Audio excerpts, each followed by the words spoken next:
काठमाडौँबाट कैची धामसम्मको यात्रा चाहिँ हाम्रो चाहिँ फर्स्ट डे चाहिँ काठमाडौँ टु धनगढीसम्म चाहिँ बाई फ्लाइट गएको थियो एन्ड एयरपोर्टमा चाहिँ हामीलाई पिकअपको लागि चाहिँ ट्राभलबाट आउनु भएको थियो एन्ड देन हामी महेन्द्रनगर पुग्यौँ। महेन्द्रनगरबाट चाहिँ इन्डियन गाडी चाहिँ हामीले प्राइभेट बुक गरेको थियो, त्यसैले हामीलाई एकदमै सजिलो भयो। महेन्द्रनगरबाट हामी लाग्यो इन्डियातर्फ।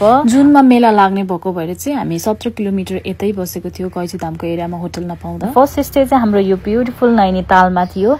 नैनीताल चाहिँ एकदमै पोखरा टाइपको हुँदो रहेछ। लेककै साइडमा चाहिँ स्ट्रिट फुडहरू, सपिङहरू, एभ्रिथिङ एकदमै लङ स्ट्रिट रहेछ अनि रमाइलो गर्दै हिँड्ने रहेछ। इभिनिङमा चाहिँ गाडीहरू चाहिँ सबै बन्द गर्दो रहेछ है।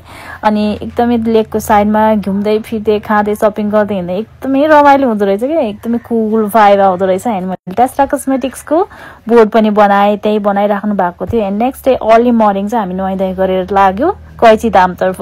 कैची धाम यति धेरै जाम, 3-4 घण्टाको जाम पछि चाहिँ हामी फाइनली डिभाइन प्लेसमा एनर्जी ग्राब गर्न पुगिसकेको थियो। हजुरहरू पनि अवश्य जानु होला, यस्तो खतरा भाइब आउँछ नि। वान टाइम चाहिँ लाइफमा जानै पर्ने ठाउँ।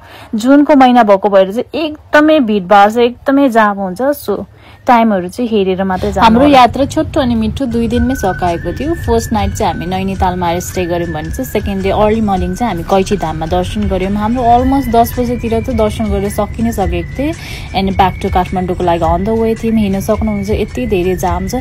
जुन 15 मा चाहिँ एकदमै ठुलो मेला लाग्दो रहेछ कैची धाममा, त्यो भएको भएर होला। सो हजुरहरू पनि अवश्य जानु होला दर्शन गर्न।